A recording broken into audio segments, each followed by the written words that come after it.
Assalamualaikum warahmatullahi wabarakatuh. Innal hamdalillah nahmaduhu wa nasta'inuhu wa nastaghfiruh wa na'udzu billahi min shururi anfusina wa min sayyiati a'malina. May yahdihillahu fala mudilla lahu wa may yudlilhu fala hadiyalah. Asyhadu an la ilaha illallah wahdahu la syarikalah wa asyhadu anna Muhammadan abduhu wa rasuluhu la nabiyya ba'dah. Allahumma shalli wa sallim wa barik ala Muhammadin wa ala alihi wa sahbihi ajma'in, amma ba'du. Qala Allah ta'ala fil Qur'anil Karim, a'udzu billahi minasyaitonir rajim. Ya ayyuhalladzina amanu ittaqullaha haqqa tuqatih wa la tamutunna illa wa antum muslimun. Bapak-bapak, ibu-ibu jemaah Masjidil Husna yang rahmat Allah SWT, alhamdulillah, pada kesempatan kali ini kita bisa melanjutkan kembali kajian ketarjihan, putusan-putusan tarjih. Di pertemuan yang lalu kita sedang membahas terkait dengan putusan sholat berjamaah. Jadi bagaimana beberapa hal terkait dengan berjamaah. Di pertemuan kali ini kita akan fokus terkait dengan berjamaah ini sekitar atau seputar persoalan shaf. Bagaimana cara menyusun shaf? Tentu dalam ini menurut putusan tarjih. Misalkan beberapa problemnya begini. Kalau sholat berjamaah 2 orang, ada yang posisinya itu langsung bersampingan sebelah kanan, tapi ada yang di belakang. Lalu kemudian nanti kalau 2 orang juga terkadang ada yang sebelah kanan dan kiri. Jadi imam di depan lalu kanan dan kiri. Jadi yang tengahnya ini kosong. Kemudian yang perempuan juga nanti mungkin sekitar shaf salat itu antara imam dan makmum itu sama seperti laki-laki, imam di depan, lalu yang makmum perempuan di belakang, ataukah satu baris. Nah, kemudian khusus yang perempuan juga problem yang sering muncul itu adalah kita pernah mendengar juga mungkin ada penjelasan katanya kalau perempuan itu menyusun shaf itu dari belakang dulu. Belakang lalu ke depan. Jadi apakah dari belakang nyusunnya lalu ke depan, ataukah nyusunnya dari depan terus ke belakang? Sebagaimana putra nyusun itu dari shaf depan dulu, kalau penuh baru ke belakang, ke belakang, ke belakang. Nah, putri itu sama tidak, nyusunnya itu dari depan dulu ke belakang, atau justru malah dibalik, kalau penuh itu dari belakang dulu, kalau sudah penuh shaf belakang nanti maju yang depannya, demikian seterusnya. Nah, ini sekitar beberapa problem yang sering muncul ya, ditanyakan atau sering muncul didiskusikan dalam ya diskusi-diskusi ringan. Nah, kaitan tentang ketarjihan ini tentu kita ingin melihat seperti apa pandangan tarjih Muhammadiyah dalam memutuskan tentang persoalan shaf tersebut. Baik, kita urut dari poin yang pertama, tata cara pengaturan shaf. Yang pertama, jika jamaah itu terdiri dari 2 orang. 2 orang itu laki-laki semua. Jadi ingat bahwa di pertemuan awal tentang hukum sholat berjamaah itu 2 orang pun sudah disebut jamaah. Jadi sudah sah jamaahnya walaupun 2 orang, karena ada unsur imam dan makmum. Sehingga di sini akan dirincikan. Gimana kalau ada 2 orang, yang satu jadi imam, satu jadi makmum. Ini posisi makmum itu sebelah kanan imam atau sebelah belakang imam, atau bagaimana? Nah, di sini jelaskan apabila sholat berjamaah dilakukan oleh 2 orang laki-laki, atau nanti di hadis lain 2 orang perempuan, maka makmum laki-laki itu berdiri sebelah kanan imam. Jadi perhatikan, jika ada 2 orang berjamaah laki-laki semua, maka si makmum itu berdirinya di sebelah kanan imam. Sebelah kanan imam itu bisa jejer, bisa mundur. Nah, di mana sebelah kanannya itu? Sebelah kanannya itu adalah jejer, bukan mundur di belakang, walaupun bagian kanan imam. Ya. Jadi jika 1 orang atau orang sedang sholat lalu ada yang mau masbuk, kan 1 orang, itu jangan di belakang walaupun sebelah kanan, tapi tetap di sebelah kanannya hanya jejer ya 1 baris dengan imam. Ini didasarkan kepada hadis riwayat Bukhari dari Ibnu Abbas. Hadisnya panjang, saya bacakan poin pokoknya saja. Jadi suatu saat Ibnu Abbas itu pernah sholat bersama Nabi. Lalu ini sholat malam ya. Ibnu Abbas itu berdiri di sebelah kiri. Fakumtu an yasarihi. Aku berdiri di sebelah kiri Nabi. Faja'alani an yaminihi. Lalu kemudian aku itu ditarik oleh Nabi, dijadikan di sebelah kanan. Jadi kalau si makmum di sebelah kiri 1 orang, itu imam tarik saja, suruh geser ke sebelah kanan, kira-kira begitu. Jadi Nabi itu kira-kira membetulkan, tapi tidak bicara gitu. Kamu jangan sebelah kiri, yang betul sebelah kanan. Jadi Ibnu Abbas digeser atau ditarik, faja'alani, menjadikan aku an yaminihi, di sebelah kanannya Nabi.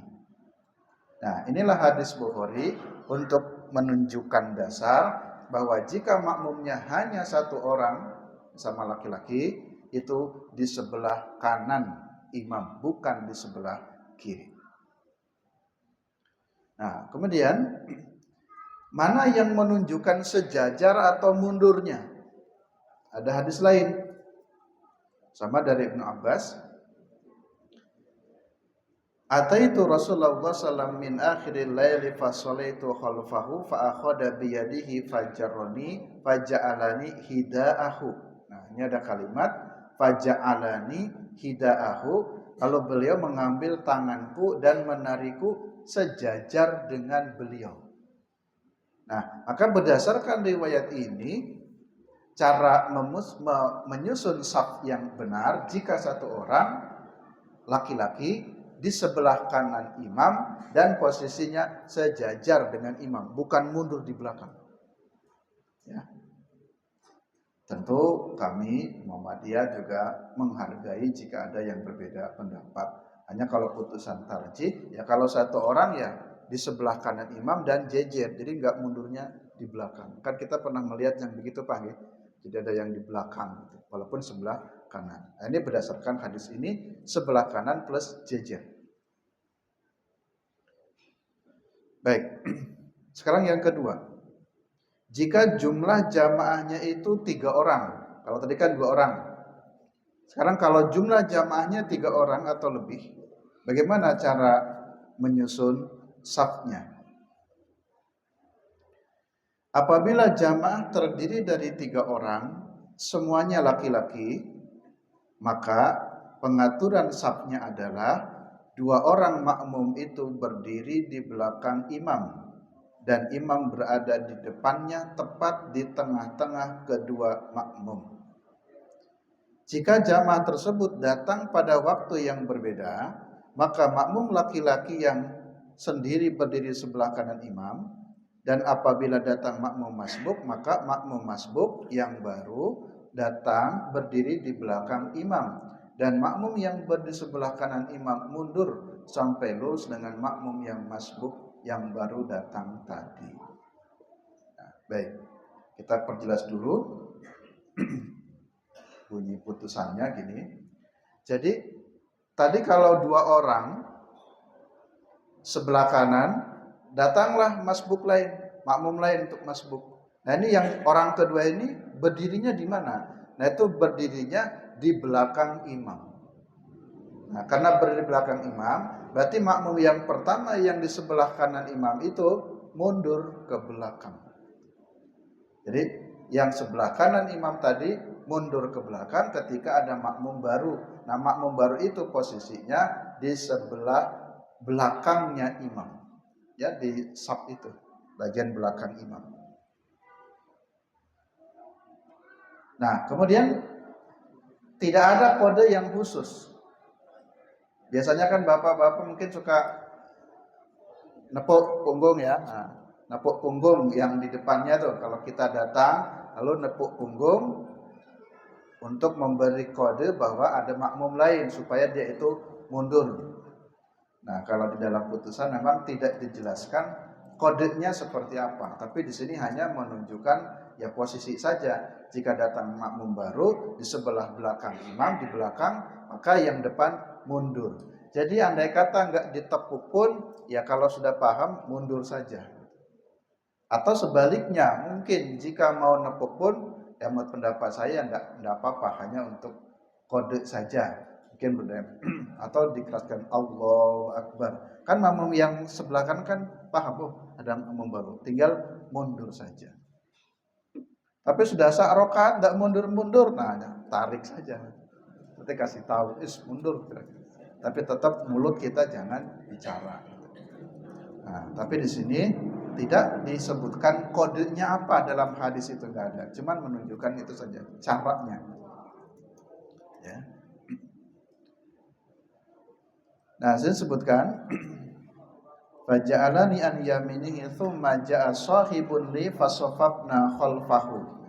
Jadi menurut hadis riwayat Abu Dawud ini dari Jabir, ketika Jabir itu ya sholat lalu kemudian bersama Nabi, Jabir berdiri di sebelah kanan Nabi, lalu kemudian setelah itu tsumma ja'a shahibun li, datang temanku yang lain.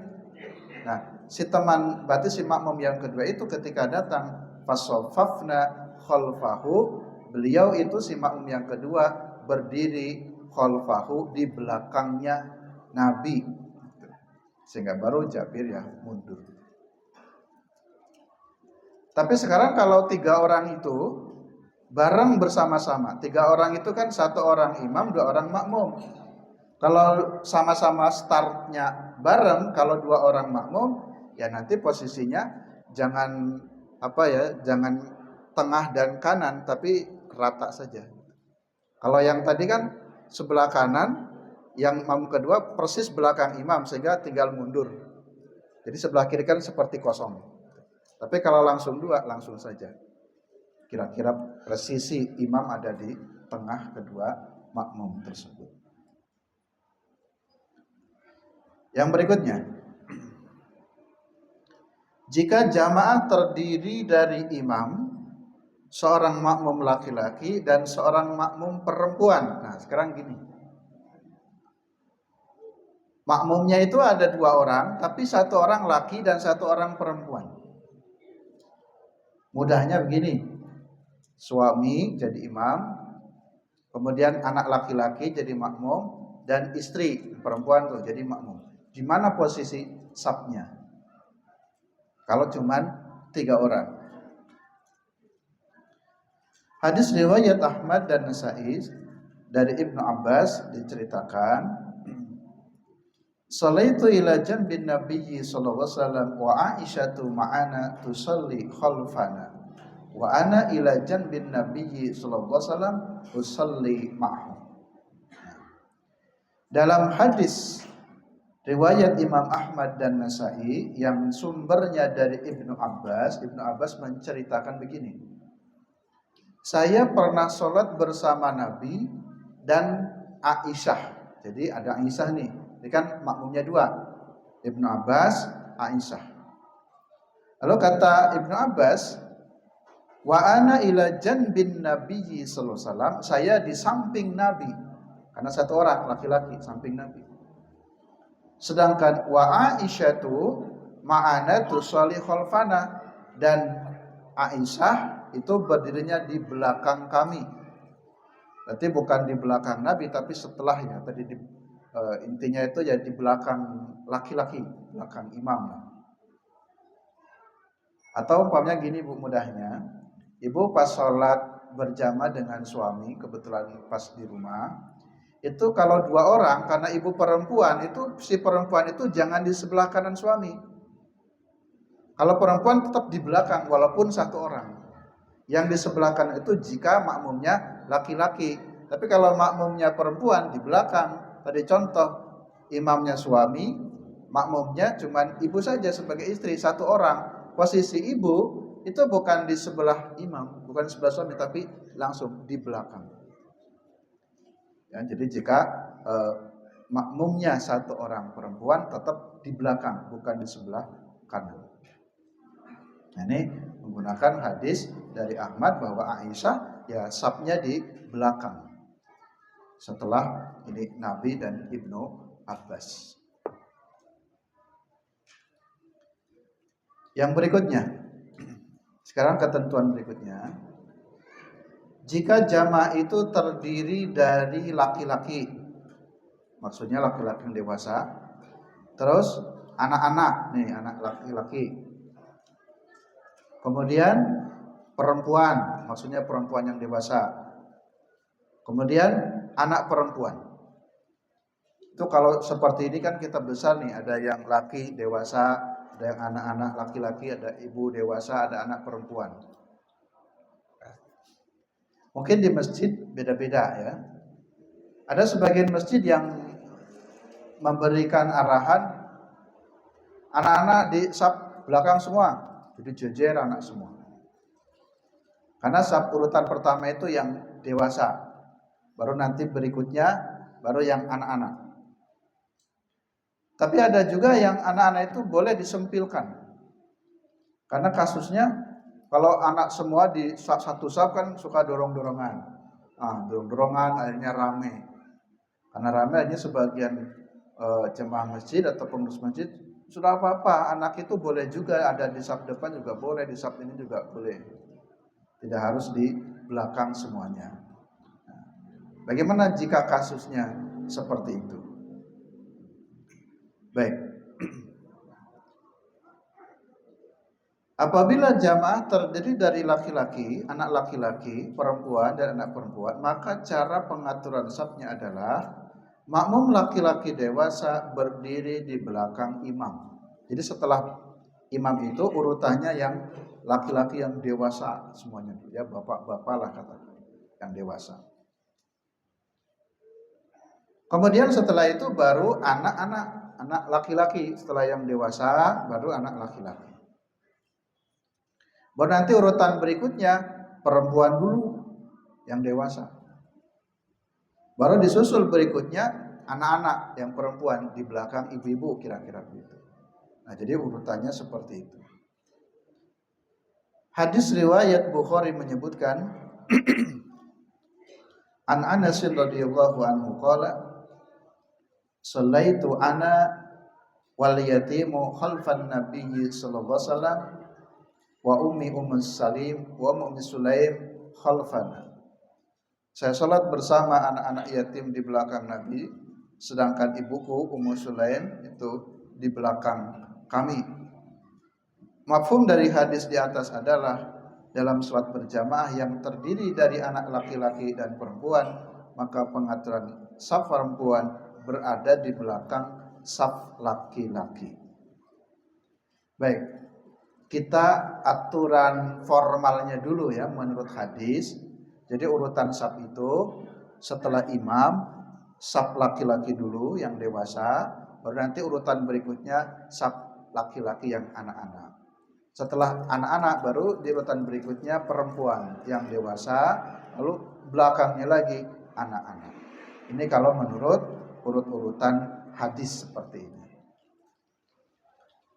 Tetapi dalam kasus tertentu untuk kemaslahatan sholat berjamaah supaya khusyuk dalam kondisi tertentu ya, supaya khusyuk dikhawatirkan supaya anak tidak rame kalau satu satu sama anak-anak, itu ya rame, ya ngobrol, ya dorong-dorongan, malah terganggu, ya maka tidak mengapa diselipkan di antara satu. Biasanya kan bapak atau bawa anak, bawa cucu, ya udah cucunya didekatkan dengan si bapak itu. Yang ucul pegang. Yang penting sap itu jangan kosong. Memang yang dikhawatirkan kalau anak kecil itu ketika di sap depan itu akhirnya lari-lari, sapnya kan bolong itu loh. Kalau yang lain menggeser, dia datang lagi nangis kan jadi, nah, sehingga begitu problemnya ya. Tapi kalau anak itu sudah paham sih sebetulnya ya tidak apa-apa. Jadi bukan kalau anak ada di saf depan tidak sah sholatnya, tidak begitu. Cuman ini kan urut-urutannya. Sehingga tadi pertimbangan-pertimbangan itu ya banyak pertimbangannya. Kalau di beberapa tempat dibedakan yang masjid untuk bapak-bapak, nanti yang anak-anak ada sendiri, juga ada yang begitu. Di istilahnya di madrasah gitu ya. Atau biasanya mungkin kita sering melihat pemandangan kalau Ramadan tuh, sholat tarawih ya. Nah kalau sholat tarawih biasanya khusus tarawih anak-anak dengan tarawih yang bapak ibu dibedakan. Yaitu tujuannya yaitu salah satunya. Tapi kalau mau gabung juga tidak apa-apa. Ya urutan safnya seperti itu. Karena tidak semua masjid kan bisa memecah, mengkondisikan gitu. Ya, saya juga di kampung ya masjidnya ya satu, tidak ada untuk dipisahkan anak, hanya ya bareng. Tapi akhirnya pertimbangan kami ya tidak apa-apa daripada anak semua satu saf, malah gojek semua, rame semua, malah ya itu repot juga. Asalkan ketika anak diselip di dalam saf-saf 1, 2, 3 itu pastikan jangan keluar saja. Kalau keluar kan safnya bolong. Nah kalau bolong itu ketentuannya nanti diisi, yang belakang bisa maju atau yang samping bisa bergeser. Nah, jadi memang kenapa kira-kira anak-anak itu diposisikan di belakang itu salah satunya supaya tidak tadi safnya kosong, nah, ditinggal anak pergi lari. Baik, yang berikutnya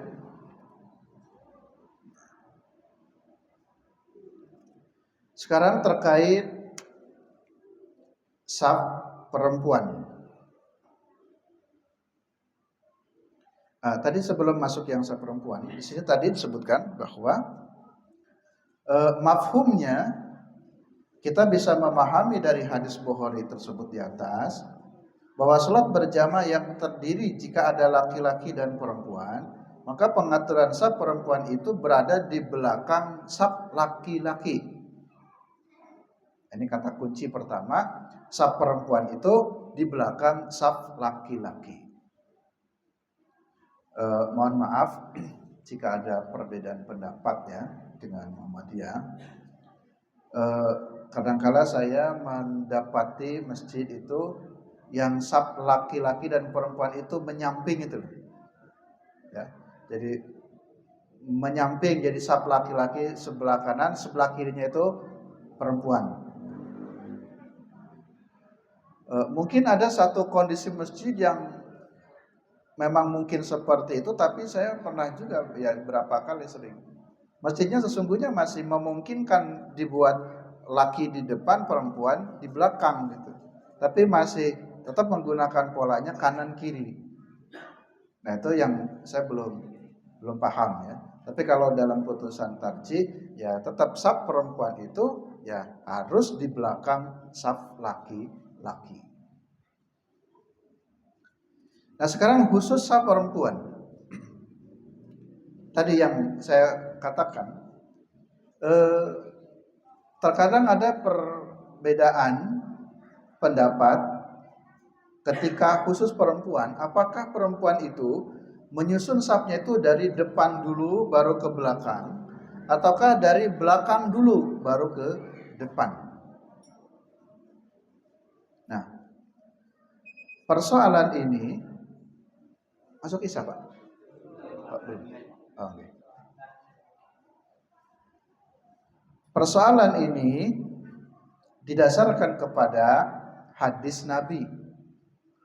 Jadi ada hadis Nabi hadisnya benar, tetapi cara memahaminya ini yang berbeda gitu.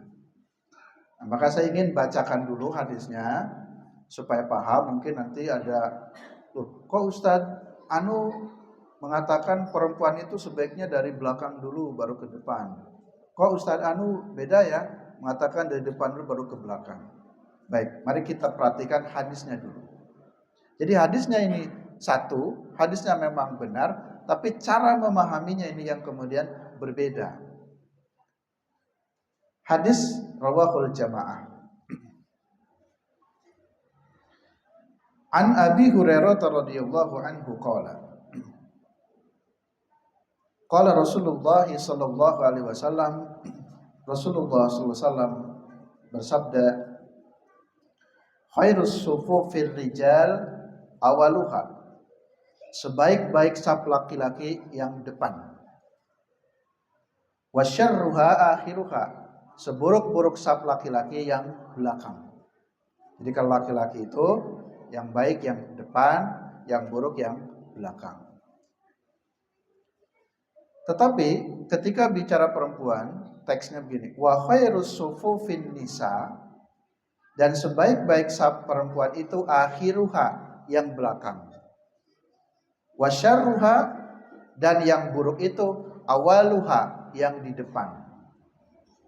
Nah, hadis ini jika dibaca secara tekstual, ya, jadi teks apa adanya, maka kesimpulannya pada kalimat wa khairus sufufin nisa akhiruha wasyarruha awaluha, yang istilahnya paling baiknya, yang bagus itu perempuan itu adalah saf yang paling belakang.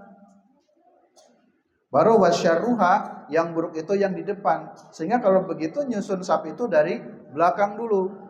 Belakang, kalau sudah penuh maju saf depannya, kalau sudah penuh maju lagi saf depannya, dan seterusnya.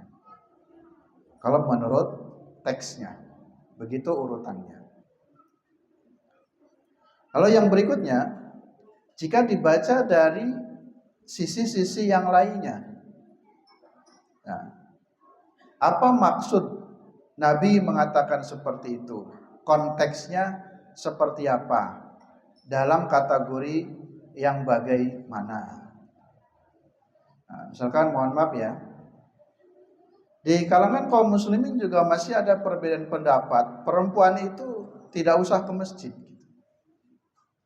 Bahkan lebih dari itu, sebaik-baik sholat perempuan itu adalah di rumahnya, di kamarnya, bahkan di kamar yang paling pojok. Itu dari sudut yang lain, kacamata pandang seperti Muhammadiyah, kita tidak memposisikan perempuan itu seperti itu. Jadi boleh, karena ada hadis juga, la yamna'un nisa'a ilal masjid, tidak boleh menghalangi wanita untuk ke masjid. Jadi kalau mau pakai pendapat yang tadi, ya memang nggak usah berdebat di masjidnya. Ya, kalau mau pakai pendapat itu ya sudah, perempuan nggak usah pada ke masjid. Karena sebaik-baik salat perempuan itu di rumah, di kamar yang paling pojok, yang paling ujung. Nah, tentu di situ ada pemaknaan-pemaknaan, ada penggalian-penggalian yang berbeda. Nah, karena di Muhammadiyah membolehkan perempuan ke masjid, ya, asalkan tanda kutip istilahnya tidak ada fitnah, tidak ada tidak ada persoalan. Maka penyusunan saf itu, ya, kalau melihat teksnya dari belakang ke depan, atau juga kalau tadi mengambil hadis yang tadi di awal, itu dari depan ke belakang juga bisa. Karena tadi urutannya saf laki-laki dulu yang dewasa, lalu saf anak-anak, lalu kemudian saf perempuan yang dewasa, baru yang paling belakang saf anak perempuan. Berarti kan di situ ada saf perempuan dulu yang dewasa, baru yang paling belakangnya itu adalah ya perempuan yang anak-anak. Nah, di sini juga ada disebutkan. Nah, kalau sudah ada sutra yang menjadi penutup antara jamaah laki-laki dan perempuan, maka saf perempuan dibuat dari depan sebagaimana saf laki-laki. Jadi begini kategorinya, kalau di masjid itu sudah ada ini apa, tabirnya itu, ada pemisahnya, seperti ini kan sudah ada tuh ada pemisah lah. Jadi ibu-ibu ya tetap nyusunnya dari depan dulu ke belakang. Sebagian masjid ada yang pakai tabir, ini satu ruangan itu, lalu dikasih tabir di tengahnya. Nah kalau sudah dikasih tabir, ya enggak apa-apa, perempuan itu nyusunnya dari depan dulu ke belakang. Karena posisinya tetap sebaik-baik saf perempuan itu di belakang, maksudnya di belakang itu ya setelah safnya laki-laki, tapi jangan di depan laki-laki atau dicampur seperti siapa itu pendapat Aminah Wadud, laki perempuan kan saf sebaris tidak apa-apa. Atau tadi mungkin mohon maaf ya, sebaris itu sebelah kanan laki sebelah kanan perempuan, yang betul ya saf perempuan itu ya di belakang. Ya, jadi di sini ada kalimatnya bahwa kalau sudah ada sutrah yang menjadi penutup, nah sutrah itu tadi ada hijabnya. Tapi mungkin kalau masjidnya terbuka seperti ini, umpamanya satu ruangan tidak ada hijabnya, itu kalau menggunakan ini ya dari belakang dulu supaya tadi istilahnya menghindari tanda kutip ya fitnah, sehingga nanti yang paling depannya itu otomatis anak itu yang perempuan karena yang dewasanya di belakang. Tapi kalau sudah ada batasnya itu tetap disusunnya dari depan dulu ke belakang sebagaimana saf laki-laki. Situ ya, jadi penjelasannya. Yang terakhir, itu sebelum diskusi jika ada waktu. Nah, sekarang khusus jamaah perempuan. Apabila jamaah perempuan itu terdiri dari 3 orang. Nah, ini sekarang imamnya perempuan, makmumnya perempuan. Ini khusus sesama ibu, sesama perempuan. Bagaimana posisinya? Imam berada di tengah-tengah sejajar dengan kedua makmum yang berada di sebelah kanan dan kiri. Dan jika ada makmum masbuk maka ia menempati tempat sebelah kanan dan kiri, demikian seterusnya. Jadi begini ibu-ibu ya, khusus perempuan jika berjamaahnya sesama perempuan, antara imam dan makmum itu posisinya sama. Tapi kalau laki-laki, imam di depan, makmum yang di belakang. Tapi kalau sesama perempuan, imam dan makmum itu sama, satu baris. Kemudian poin B, apabila jamaah semuanya perempuan dan terdiri dari dewasa, remaja, dan anak perempuan, maka penyusunan safnya imam berada di tengah-tengah pada saf pertama sejajar dengan makmum jamaah yang ada di sebelah kanan dan kiri, kemudian diikuti makmum perempuan yang remaja, lalu yang anak-anak. Jadi urutannya nanti sama, yang dewasa, ya anak-anak paling belakang atau remaja dulu baru anak-anak. Ini didasarkan kepada hadis Hujairah binti Husain qalat amatna Ummu Salamah fi salatil asri faqamat bainana. Hujairah binti Husain ia berkata bahwa Ummu Salamah itu pernah mengimami kami salat asar dan dia berdiri di tengah-tengah kami. Jadi Ummu Salamah itu pernah mengimami sholat jamaah sesama perempuan dan beliau yang jadi imamnya dan beliau berada di tengah-tengah kami. Nah, tengah-tengah kami itu artinya sejajar, bukan di depan. Kemudian hadis Inna Aisyah ummul mukminin radhiyallahu anha amat an-nisaa fi salatil maghrib faqamat wastahunna wajaharat bil qiraati. Ada lagi satu hadis, Aisyah itu pernah menjadi imam salat untuk sesama perempuan tentunya. Di sini sebutkan salatnya fi salatil maghrib. Kalau tadi Ummu Salamah fi salatil asri. Ini dalam kasus salat maghrib. Salat maghrib itu kan jahar. Sehingga saya sebutkan faqamat wastahunna. Aisyah berdiri di tengah-tengah. Nah, berarti di tengah sama sebaris dengan makmum. Kemudian wajah haraj bil qiraati dan mengeraskan bacaannya. Jadi bacaan salat maghrib itu kan Sifat awalnya kan jahr. Jadi tidak apa-apa, dikeraskan saja ibu-ibu ya. Walaupun itu perempuan, sesama perempuan. Sebenarnya Bapak Ibu ya, secara umum sholat jahr itu ya dibacanya secara jahr. Pas sholat subuh, sholat maghrib, sholat isya, andai kata sendiri, pas sudah terlambat nih nggak jamaah, sholat sendiri, sholat isya umpamanya karena sifatnya jahr ya dikeraskan Allahu Akbar, Bismillahirrahmanirrahim, Alhamdulillahirabbil alamin. Walaupun tidak terlalu keras tapi karena sifatnya kan jahr. Atau pas sholat suami istri karena merasa di rumah akhirnya si bapak yang jadi imam sir saja, diam saja. Nah, itu disuarakan. Alhamdulillahirabbil alamin, Arrahmanirrahim, kan sudah berjamaah dan kebetulan sholatnya memang sholat yang sifatnya jahr pas sholat maghrib, isya atau subuh.